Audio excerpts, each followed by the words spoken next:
Good morning. Good morning. Great to be here. Just to show my commitment, I did come up from Savannah. Been traveling all over the state. I think I've been doing that every weekend now for the last several weekends. And I'll be here for the next couple weekends as we have similar meetings. But like everybody else said, it's really exciting to be someplace where there's so many Democrats in one spot. There's actually more Democrats sitting here today than in some of the counties I was running in South Georgia. When I ran down, I ran against Jack Kingston. Some of you know Jack. He's been on TV lately talking about how working 5 days a week is detrimental to families, but if you're poor, you should go out and get a longer job and have more hours and get married or something. But we're having, it's a good time and I enjoy doing that, but I learned a lot running a campaign. Once you've been a candidate, you learn a lot about what's going on. And I had the opportunity to go around and talk to a lot of different people. But one of the most frustrating parts was, like several people have mentioned, there's too many counties that don't even have a county committee. 7 of the 25 counties I was running in didn't even have anyone listed as the chair of the committee. And about half of those that did have somebody listed only had a chair of the committee. We need to get the party organized where we got a good organization in every county. It doesn't have to be this many people showing up. Like I said, some of the counties, if you get 10 people there, that's a majority of the people living in that county. In Eccles County, which is one of the smallest counties in the state, I think there's only a couple thousand people live in the whole county. But we need to get people everywhere. We need to get people excited about being a Democrat again. It worked across the nation. We saw all across the nation at the last election where Democrats were connecting with the people.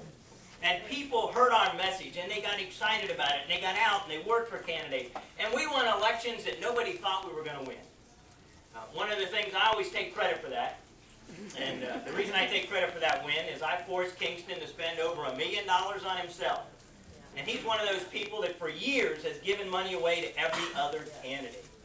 And when we have candidates out there that are running, it's like Carol said, when we have candidates that are out there running, we're forcing the Republicans to spend money on themselves that they're not giving to other candidates. Even in those races that we don't really have a chance of winning, if we can make a good showing, we're forcing them to spend money there that they're not giving away to other people.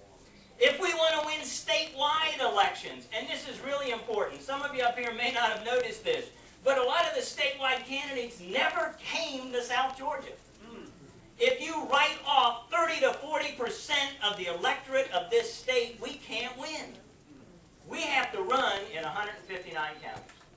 Or at least 150 of them. There may be 9 of them that aren't good. We're not going to do that. But we got to run in most of them. We got to have an organization. We got to have people out there that are excited. And we need leadership that can excite the people. That can get people motivated. That can get them turned on. That can get them out to the polls. That can get them working. Because when you're excited about being a Democrat, when you understand the importance of what we are doing, it is a lot easier to stand there on a cold morning in November at a street corner at 7 o'clock, holding up a sign, waving to people going to work. It's a lot easier to stand in the heat in July and August registering voters outside of a Walmart when you're excited and you understand the importance of what we're doing. And we need to get our message out. And we don't need to be getting it out 2 or 3 weeks before the election. We need to be doing that now. We need to be connecting with people all across the state now. We need to be talking while the legislature's in session. We should be putting out daily, weekly, whatever updates to everybody on our email list, for example, explaining what's happening at the state legislature. What are these issues? What are important? Who they should be writing to, what our position is, how we can get things changed. We need to get people involved in the process now, because the next election isn't all that far away. I mean, we think about 2008 being a long time, but that's only how many months? 22. Not 22. God damn, how many days is that? And we got to start now. When you think about it, if I say, somebody mentioned Saxby Chambliss is up for re-election in 2008. We got to run somebody against him. If a name doesn't immediately pop into your mind that's the same name for everybody, we always say that, but there's always a couple people here that the first name that comes to their mind is their own.